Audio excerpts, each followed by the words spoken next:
This weekend is very traditional. It's the first Saturday in May, which means that this is the traditional weekend for the Kentucky Derby. Of course, the Kentucky Derby, along with so much else, has been postponed. In fact, the race is going to be run now on the first Saturday in September instead. It doesn't mean that we can't celebrate. In fact, at Cooper's Hawk, we really love the Kentucky Derby. We did our Kentucky Derby Wine Club dinner last year, which was a lot of fun. All of you came in the most fabulous hats, and we got some really great pictures from that. I know that all of you like wearing a good fancy hat. And then we also did our first wine club trip to the Bourbon Trail, which also includes visiting the great racetracks where they're running the horses. And we got to drink a lot of mint juleps on that trip, let me tell you, which is why today I'm going to demonstrate a classic mint julep. Now, it's a really simple drink. It involves sugar and bourbon and mint. And you can start with fresh mint and some sugar, muddle it together, or you can do a cheat like I'm going to do today and use some mint infused syrup. In fact, you can even find mint juleps already pre-bottled. It's a pretty common thing that you find in that part of the world.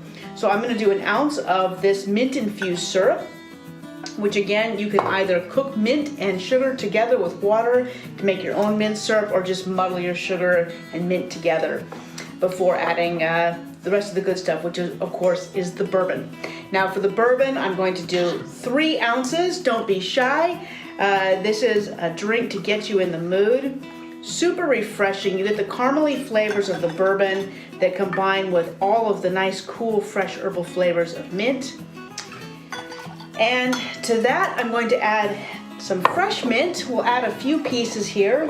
This is fresh mint from my garden, and it's so fresh and aromatic.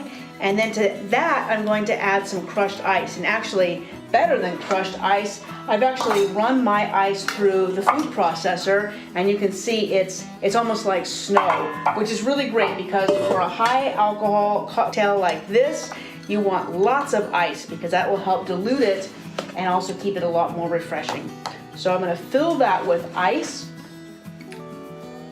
Well, I can already smell the mint coming off of this cocktail, and you know, I'm just going to heap the ice up on top of this because as that dilutes, it's going to bring out a lot more of the flavors in my julep. There we are. Nice mountain of shaved ice, and I'm going to finish it off with the mint, and of course, give that a little slap, which is going to help release a little bit more of the mint aromatics. And there we go. That is a classic mint julep. So I challenge you to make mint juleps this weekend. Raise a glass to the Kentucky Derby and to yourself for staying inside, and send us a picture of you wearing the most fabulous hat as you drink your julep. Cheers!